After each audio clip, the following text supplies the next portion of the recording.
Kuna mwanamke mmoja alikuwa ni msusi, yani fundi kusuka nywele. Huyo mwanamke alikuwepo anasifika sana kutokana na ususi wake mzuri. Alikuwa fundi kusuka kweli kweli, anasuka vizuri sana, watu walimpenda sana. Sasa huyo mwanamke alitoka kwenye uzazi, alikuwa na mtoto wake mdogo sana mwenye umri wa miezi 7. Sasa amekaa nyumbani kwake, ndipo alipokuwa anafanyia kazi yake ya ususi.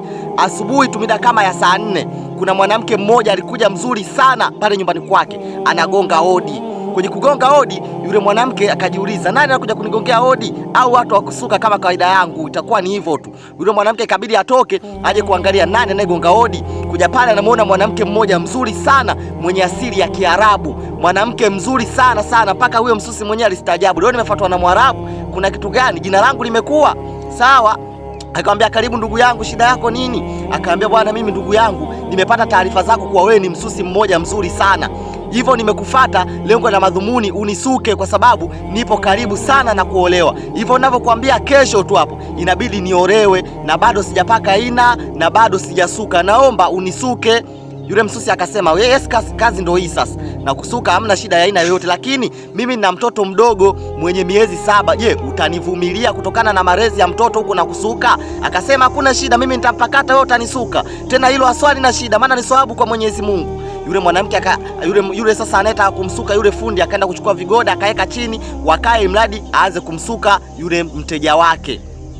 Sasa ameweka vigoda, ataka kumsuka, ataka ampe mtoto wake, mteja amsaidia kushika mtoto, yani huyu msusi. Si umeelewa vizuri? Mara ghafla anakuja shoga yake msusi, anagonga hodi. Vipi safi, naona upo na mteja leo, nataka kumsuka. Msusi akasema, hakuna shida ndugu yangu, naamua hapa nimsuke mradi nimsaidie, kwa sababu kesho anasema ataka kuolewa na leo siwezi kumwacha bila kumsuka. Si unajua mambo ya ndoa, nataka nimtoe awe vizuri. Sawa, naona hapo mpo na mtoto mdogo, mnataka kumsukana. Je, itawezekana? Nipe mimi huyo mtoto nikushikie. Ukishamaliza kumsuka nitakurudishia mtoto wako na mimi uweze kunisuka. Yule msusi akasema, jambo la kheri sana, maana tulikuwa tunajiuliza utabebaje mtoto huku tunasukana. Haina shida, wewe nipe tu, wewe chukua tu huyo mtoto ukae naye. Yule sasa alikopa anataka kusuka yule mgeni mwanamke mwenye asili ya Kiarabu akawa analazimisha, nipeni mimi huyo mtoto nitamshika na huku huku na nisuka. Yule mwanamke sasa msusi akajiuliza, kwa nini wewe mimi ninakusuka huku mshike mtoto wakati mtu akusaidia amefika? Inawezekanaje hilo? Hapana, mimi naomba wewe nipe tu huyo mtoto. Akasa huko anakuwa kama anakasirika hivi yani. Yule msusi akajiuliza, kuna jambo gani? Akasema, bwana, hakuna shida bwana, mimi nakusuka, weka hapo, umefuata kusuka, hakuna shida, mtoto nampa huyu ndugu yangu. Sawa. Yule mwanamke mwingine anayengojea pembeni akapewa mtoto amshike. Sasa ikabidi aanze kumsuka sasa mteja wake. Anamsuka, kila akijitahidi kumsuka mteja wake, nywele zile kichwani zinakuwa haziishi. Kila akijitahidi kutaka kumsuka, nywele kichwani haziishi. Sasa akupata jibu, anaona labda ndo hali tu ya usukaji, kwa sababu nywele zake ni nyingi, mwenye asili ya Kiarabu, anajitahidi kumsuka. Sasa masaa yanakuwa yanakatika tu, saa 4, saa 5, saa 6, kila akijitahidi kumsuka labda amalize nywele haziishi kichwani. Kila akijitahidi mpaka akajiuliza, mbona kuna kitu gani? Mbona nywele zake huyu mwanamke huwa haziishi? Na zisuka mwanzo, sehemu nyingine naona bado hakujasukwa. Kila nikimsuka na karibia kuisha, anaonekana sehemu nyingine bado sijamsuka. Inakuwaje huyu mwanamke vipi? Baada ya hapo yule shoga yake alika pembeni akawa anasoma tu ule mchezo. Huyu mwanamke wa aina gani? Mbona anasukwa kwa muda mrefu lakini nywele zake haziishi? Na huyu msusi wetu tunamsifia mkono wake mwepesi, imekuwaje hapa? Mbona nywele zake haziishi kusukwa na muda unakatika? Na kichwa gani huyu mtu? Asa yule mdada pembeni akamwambia, ndugu yangu njoo kwanza pembeni. Msusi akanyanyuka, amefuata ndugu yake, akamnong'oneza, ndugu yangu yule unayemsuka ni mtu wa kawaida kweli? Kwa sababu gani unauliza hivyo? Akamwambia, mbona yule kila ukimsuka nywele zake kichwani huwa haziishi? Yaani unasuka kuanzia saa 4 mpaka saa hizi saa 10, nywele zake haziishi kichwani. Huyo ni mtu wa kawaida kweli? Ni mtu wa namna gani? Wewe ushawahi kusuka watu wengi? Ushawahi kusuka mtu mwenye changamoto kiasi hiyo?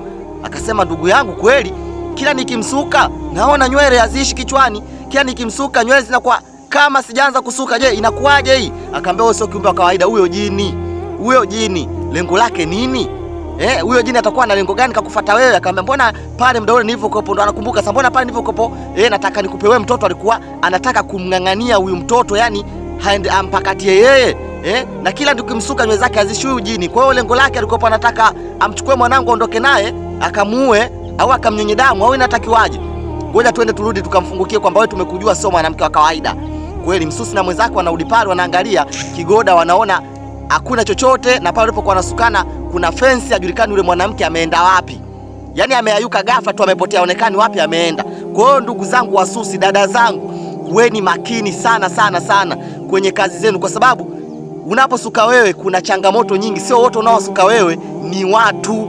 Kuna watu wengine wanakuja huku kufuata uwasuke, wana nasaba zao. Huenda kuna mtoto unaye, wanataka wamchukue yule mtoto, huyo ni jini anataka kumchukua mtoto haende akamle damu. Au unaweza ukatumiwa kitu kibaya ukaona ni mtu, kumbe unaweza ukamsuka hata kitimoto, yani nguruwe au limbwa au dudu lolote unawekewa, yani kama mfano wa mtu, ili uweze kumsuka. Wewe kila ukimsuka nywele zake haziishi, kila ukimsuka nywele zake haziishi. Unakuja kujiuliza, kwani hapa naye msuka nani? Kumbe michezo unachezewa tu na wachawi. Bwana, kuweni makini sana dada zangu, tena sana sana sana. Na ukiwa na mtoto mdogo haipaswi kwenda kuwa fundi msusi, kwenda kusukasuka, kwa sababu mtoto wako naye mkabidhi wewe, haumjui yeye ni nani, haumjui huyo mtoto wako naye mpa kwamba ana nasaba gani. Sio, umeelewa? Unaweza ukampa mtoto wako kumbe jitu ni la ajabu sana, ninataka limuue mwanao. Kwa hiyo kuweni makini sana dada zangu, sijui umenielewa. Na watu wote kiufupi ambao wanaenda kufanya kazi zao, wawe wanaume wawe wanawake, tuwe makini sana kwenye kazi zetu, maana kuna changamoto kubwa kubwa mno. Mimi naitwa Chief Malam Dadi, baba Mdengereko, mama Mzigo, God of Power. Adui na mweza, kwa nini umwache Mungu? Mimi ndo mfalme wa watu wa ngoma. Ukisikia mwingine basi jua ni photocopy. God of Power ndio chama. Wewe utaki